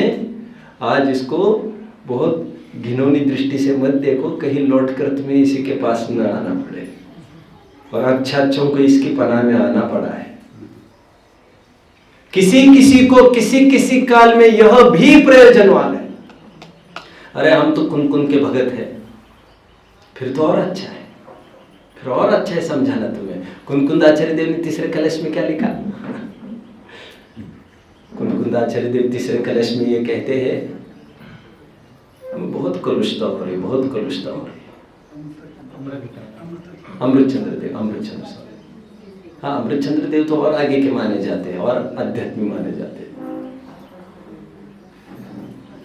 पर परिणति है तो मोह नाम अनुभवा दविरत मनोभाव्य व्याप्ति कल्माशिताया मम परम विशुद्धि। नहीं चाहिए मुझे सब संक्लेशता, मुझे परम विशुद्धि की प्राप्ति करने। कौन छटपटाहट कर रहा है? अमृतचंद्र। कौन से गुणस्थान में? छठे गुणस्थान में। तो क्या उपाय है? कहते मैं इसलिए समय सार लिख रहा हूं। तो समय सार लिख रहे हैं, टीका लिखकर क्या होगा? तो टीका लिखकर मुझे कुछ अवसर दिखेगा शुद्ध भाव में प्राप्ति का। शुभ भाव को शुद्ध भाव का कारण बताया जा रहा है, घबराने की जरूरत नहीं है। और ये इस समय में प्रयोजनभूत है। इतना भी नहीं करोगे तो और खराब काम करना पड़ेगा इस समय में। और बहुत बार ऐसा होता है, एकांत कर लेते हैं और बहुत बड़ी रिस्क झेल लेते हैं थोड़ी सी अच्छाई के पीछे। समझ रहे हैं? जहां पर जैसा संभव है वहां पर समझना चाहिए। हम जानते हैं अनुव्रत महाव्रत पालना आश्रव का कारण है, चारित्र का मल है, सब जानते हैं।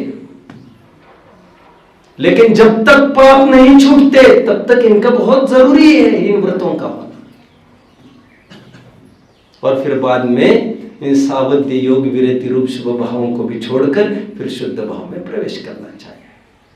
एक प्रतिक्रमण का प्रकरण मैंने उठाया तो उसे पूरा करता हूं। प्रतिक्रमण करना अच्छा है कि खराब है? अब ये तो दशलक्षण पर्व चल ही रहा है। सांवत्सरिक प्रतिक्रमण किया ही जाता है। साल भर के पाप को धुलने का कितना अच्छा तरीका है हमारे पास। केवल 10 दिन में ये हो सकता है 355 दिन का काम। कितनी अच्छी स्कीम है। अच्छा एक ही दिन से भी काम होगा, ठीक है, फिर देखेंगे उत्तम क्षमावाणी के दिन। प्रतिक्रमण को चरणानियों के ग्रंथों में अमृत कहा है, अच्छा कहा है। आवश्यक तो है ही ना प्रतिक्रमण, मुनिराजों का भी आवश्यक है, श्रावकों का भी आवश्यक है। और यही आगे चलकर समय सार ने इसे क्या कहा? विषकुंभ। तो अमृतचंद्र देव को ख्याल में आ गया, लोग मिसगाइड हो रहे हैं। यत्र प्रतिक्रमणमेव विषम प्रणीत। जब हमने प्रतिक्रमण को विषकुंभ कहा, तत्र प्रतिक्रमणमेव सुधा कुत स्यात्। तो प्रतिक्रमण अमृत कहां से हो जाएगा? वहां पर प्रतिक्रमण का अर्थ प्रतिक्रमण का निषेध होना, अशुभ भाव में प्रवृत्ति होना, गिल्टी फीलिंग नहीं होना। अरे तुम कमियां तो सबके पास है, गिल्टी फीलिंग तो होना चाहिए यार तुम्हें। यही गिल्टी फीलिंग तुम्हें फिर से अपने स्थान पर स्थापित करेगी। ये कोई साधारण साधन नहीं है, ये अवसर दाता है, अवसर दाता। यत्र प्रतिक्रमणमेव विषं प्रणीत तत्र प्रतिक्रमणमेव सुधा कुत स्यात्। अमृतचंद्र स्वामी की बहुत अच्छी लाइन, शायद Todarmal has been inspired by these lines. तत् किं प्रमादयति तत् किं प्रमादयति जन प्रतिपन्न धूर्त। नहीं समझ रहे? समझ में नहीं आते लोग अर्थ का अनर्थ करके नीचे नीचे क्यों गिरते जा रहे? तत्किन्नोर्ध्वमूर्ध्वमधिरोहित निष्प्रमाद। आपको ऊपर ऊपर चढ़ चढ़ के निष्प्रमाद होना चाहिए, तब नीचे क्यों गिर रहे? जब हमने प्रतिक्रमण को जहर कह दिया तो अप्रतिक्रमण अमृत कहां से हो जाएगा? जब हमने इतने छोटे धब्बे को भी खराब किया, इतना बड़ा धब्बा अच्छा कहां से हो जाएगा? अकल तो चलाओ यार, अकल तो चलाओ। जानकर भी अनजाने बनोगे तो तुम्हें कौन जगाएगा? जानबूझकर गड्ढे में गिरता है उसको कौन उठाएगा? ऐसे देखने में नहीं है कोई आदमी, लेकिन जानबूझकर जो गिरता है उसको ना अपील करना चाहिए, ना अपील पर किसी को जाना चाहिए, क्योंकि बहुत बड़ा ट्रैप है ये,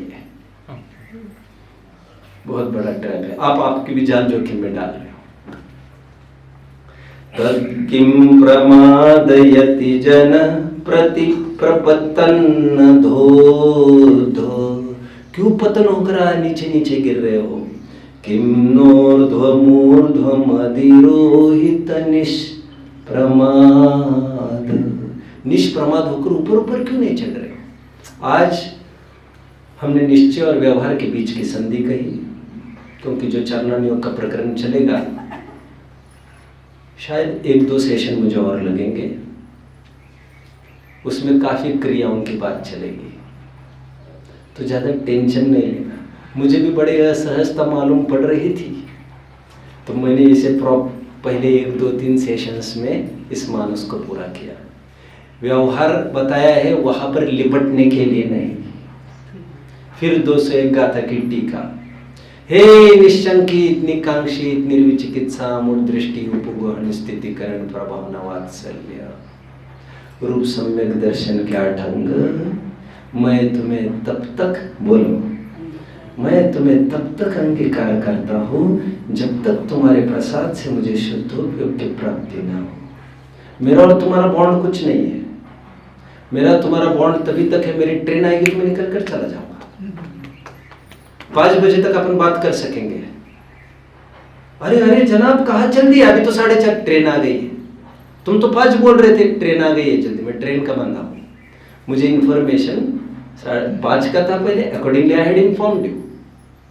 दिखाऊंगा अरे अभी कहाँ जा रहे हैं? We are not bound with you. हमने समय सार दिखाऊंगा कहा था, we are not bound with you. We are bound with हमें अंदर से जब भी हमारे मालिक बुलाएगा हमें जाना पड़ेगा। हमारे मालिक की आवाज को हमें रिस्पेक्ट करना पड़ेगा। यदि समय सार दिखाने की प्रतिज्ञा करने पर भी यदि नहीं दिखा पाओ तो ये मत सोचना कहाँ चलेगा और वर्ड दिया था। वर्ड कुछ नहीं होता। हमारा जबान हमने एक ही आदमी से दी है, तुमने तो ली है जबरन हमसे बैठ कर यहाँ पर। कोई भरोसा मत कर हमारा। हम बंदे हैं हमारी ट्रेन से। शुभ भाव की कोई प्रतिज्ञा नहीं हुआ करती, जैसे शुद्ध भाव की प्राप्ति होने पर शुभ भाव अपने आप विराम को प्राप्त होते हैं। ये आज के सेशन में मैंने इतना कहना चाहा, क्योंकि शुभ भाव और शुभ क्रियाओं की चर्चा लगभग 5-6 सेशन चल सकती है। तो वहाँ पर समझ लेना, ये जितना कथन बताया जाएगा वहाँ पर लिपटने के लिए नहीं, ये गंतव्य नहीं होता, ये पड़ाव हुआ करता है। हे शब्दाचार, अर्थाचार, उभयाचार, व्यंजनाचार, कालाचार, निन्नवाचार, बहुमानाचार, मैं सम्यक ज्ञान क्या ढंग, मैं तुम्हें तब तक अंगीकार करता हूँ जब तक तेरे प्रसाद से मुझे शुद्धोपयोग की प्राप्ति न हो।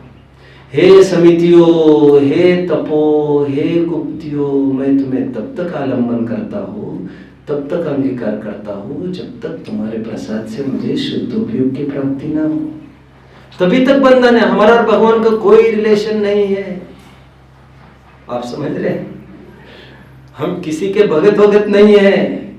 अंदर से बुलावा आएगा तो बीच भक्ति में उठकर चले जाएंगे। अब तुम देखते रह जाओगे। समझ रहे हैं? लोग चले हैं जन्नत को पाने की खातिर। लोगों को इत्तला कर दो, माँ बाप घर पर ही है। हमारे माँ बाप हमारे घर पर रहते हैं। और भगवान तुम देखते रह जाओगे। भगवान की भक्ति हम बीच में छोड़ देंगे। खुद ही को भूलकर दौड़े खुदा के पास, बंदा सरल को भूलकर मुश्किल में ढूंढते। हमारे पास है देह देवल में रहे, जन मंदिरों में खोजते, हंसी आती मानो शुद्ध भोजन को। जैसे बस स्टॉप है, उससे दूसरी उपमा मंदिर की और कुछ नहीं है। आपके शास्त्रों को उपमा एक बस स्टेशन की है, एक एयरपोर्ट की है, एक बस स्टैंड की है, एक बस स्टॉप से बढ़कर कुछ नहीं है ये। We are waiting for a bus to come। आप समझ रहे हैं? ठीक है। तो ये जितने भी शुभ भाव शुभाचार बताया जाता है, इसमें धर्म मानने की बात नहीं है, न इसको मक्खी की भांति कहीं उड़ाने हुए से मक्खी को भी उड़ाते पटकते नहीं है हम। व्यवहार का भी प्रयोजन समझना चाहिए। और जो महर्षि हमारे बीच में रहे, कुंद आदि, उन्होंने भी कितना प्रचुरता से इसका पालन किया होगा। 28 मूल गुणों का विचारणीय बात है, क्योंकि कुछ भी तो नहीं हो पाया उनका, ना शपथ श्रेणी चढ़ी ना कुछ हुआ। तो इतना टाइम किया क्या होगा? ग्रंथ लिखते रहे, लिखाते रहे, डांट फटकार करते रहे, बस। ये निश्चय व्यवहार की संधि आपको समझना चाहिए। कथनचित मित्रता, कथनचित शत्रुता के निषेध निषेधक संबंध, साधक साध्य संबंध। किसी को कोई डाउट हो तो यू आर वेलकम। लेकिन ऐसा भी कहा जाता है कि जब तक निश्चय नहीं होगा तब तक व्यवहार नाम ही नहीं पाता है। ऐसा भी है। कुछ भी बोलो, कथनचित लगाकर सब ठीक है, लेकिन कथनचित नाम पाता भी है। हम स्वाध्याय कर रहे हैं कि नहीं अभी? अब बोर्ड पर लिख नहीं सकेंगे स्वाध्याय के समय, क्योंकि स्वाध्याय ज्ञानियों को ही होता है, पूजा भक्ति ज्ञानियों को ही होती है। व्यवहार निश्चय साथ में ही होती है क्या? एक द्रव्य संग्रह की एक बहुत सुंदर गाथा है, समापन की गाथों में देख लेना चाहिए। मुझे किसी को पता होगा तो रिकॉल कर दीजिए इनिशियल उसका। उस द्रव्य संग्रह की एक गाथा में बताया गया है, निश्चय व्यवहार दोनों का ओरिजिन, बर्थ प्लेस एक ही जगह है, बर्थ टाइम एक ही है, एक ही कोख से दोनों पैदा होते हैं, एक वेस्ट के रूप में और एक मूल मटेरियल के रूप में। बगैस मोलेसिस भी जहां पैदा हुआ है, शक्कर भी वही पैदा हुई है, एक साथ। चर्चा आगे पीछे चलती रहती है। ऐसी एक गाथा है द्रव्य संग्रह में जो ये कहते हैं, ध्यान के काल में ही ज्ञानियों को निश्चय व्यवहार की उत्पत्ति होती है, दोनों की उत्पत्ति एक साथ। ऐसा भी उल्लेख है। परीक्षा में पढ़ने लग जाएंगे, आपको पूर्वोच्चर और उत्तरचर के भी प्रसंग मिलेंगे आपको। जैसे मैंने कहा, शादी हुई है नहीं हुई नहीं है, फिर भी पति कहते हैं कि नहीं, हाँ या ना। ये कौन? पोटेंशियल हस्बैंड का छोड़ दे एक तरफ, लोग तो कहते ही है ना, कौन है? अरे यार तुम किसके साथ घूम रही थी? कौन था? कौन हो तुम्हारे साथ? तो कह रहे ये मेरे पति है। अच्छा, फिर सामने वाले भी कहते अच्छा शादी तय हुई क्या? मंगलसूत्र पहनता तो पूछता ही क्यों सामने वाले? शादी मतलब दाल में काला नहीं।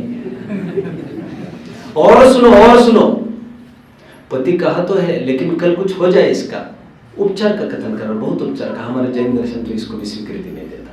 कल कुछ हो जाए, अभी फेरे तो नहीं पड़े हैं ना, अभी हाथ तो नहीं लगाया है ना, तो दूसरी शादी नहीं, अभी शादी के लिए तैयार रहो। समझ रहे हैं मेरी बात को? आप समझ रहे हैं मुझे क्या कहना है? पति भी कह रहे तो ऐसा नहीं होगा, क्यों रे उस दिन तो दूसरा पति था, अभी तो मंडप में दूसरा दिख रहा है, क्या बात क्या है? ऐसा नहीं होगा, ऐसा नहीं होगा।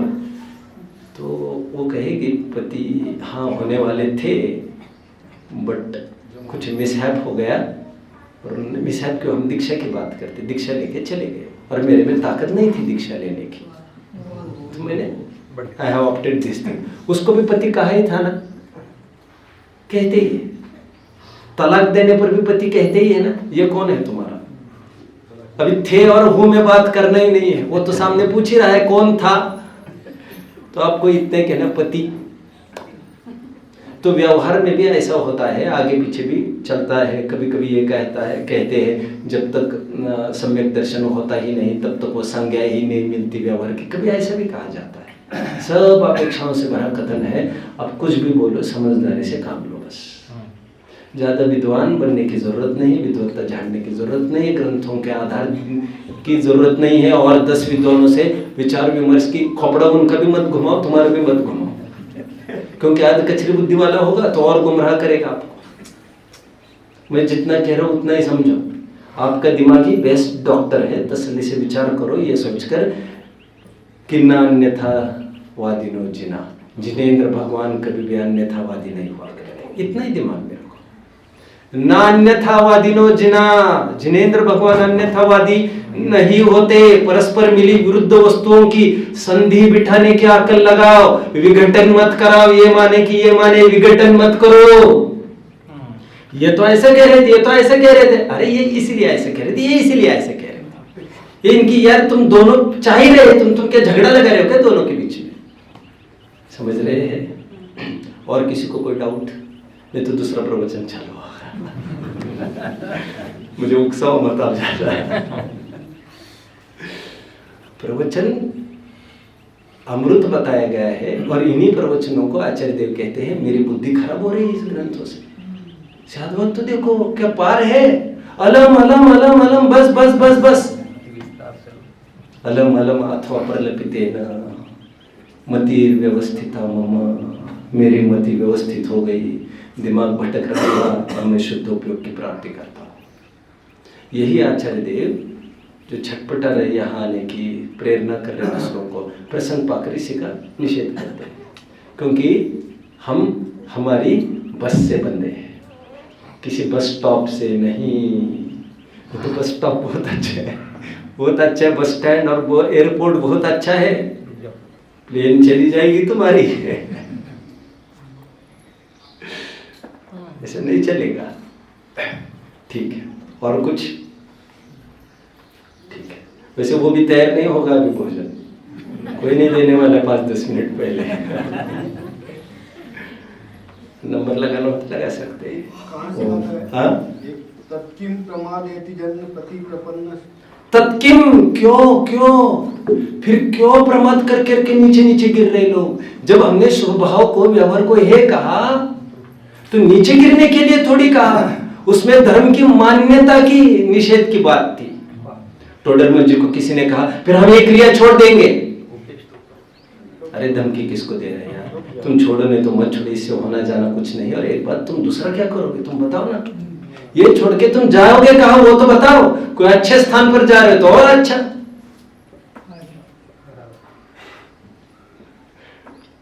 पति गुस्से से रोजाना कहने लग जाए पत्नी को मैं घर छोड़ के जाऊंगी, तो कहाँ जाओगे ये तो बताओ पहले। दीक्षा जाओ तो मैं थाल लेकर खड़ी रहती हूँ बाहर। या हम मुंह में आते फिरोगे तो काय के लिए बदनाम कर रहे हैं मुझे? जाना हो तो जाओ, कहाँ जाना है ये तो बताओ।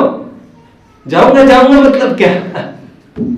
घर छोड़ना 2 कारणों से होता है, एक ऊपर चढ़ने के लिए और एक नीचे गिरने के लिए।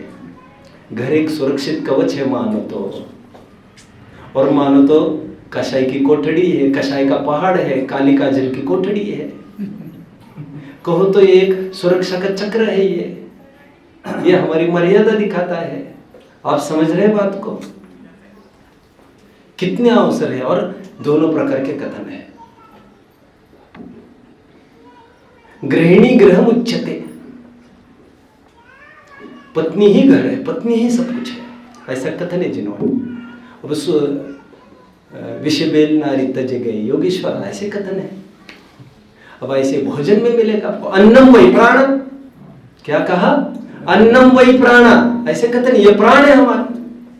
और कहते हैं कहीं कहीं हे मुझे शर्म नहीं आती?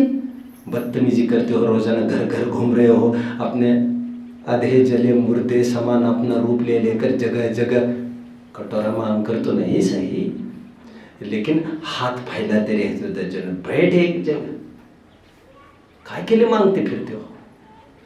अपेक्षा तो देखो, जिन वाणी में सब प्रकार के कथन आते हैं सबको संधि से अपना दिमाग ठीक रखने की बात है। डिफेक्ट कहीं नहीं है, डिफेक्ट दिमाग में हो जाए तो कोई उसको कुछ नहीं कर सकता। दवा वही है बाबा, दवा वही है। तुमने भोजन के पहले ली बाद में ली, ऐसा मैं तो भोजन के साथ में ली, पता नहीं चला मुझे। अरे तो फिर हमको बताते तुम्हें ये करना है, हम कुछ और इंतजाम करते इसका। तुम अपनी डेढ़ क्यों चलाते हो? तुम्हारे दवा तो, हाँ दवा तो वही है बाबा, उसको लेने की पद्धति अलग अलग होती है। कुछ खाली पेट लेनी पड़ती है, कुछ भरे पेट ही लेनी पड़ती है, कुछ शाम को ही लेनी पड़ती है, कुछ सुबह ही लेनी पड़ती है। ठीक है। ओम नित्य निधि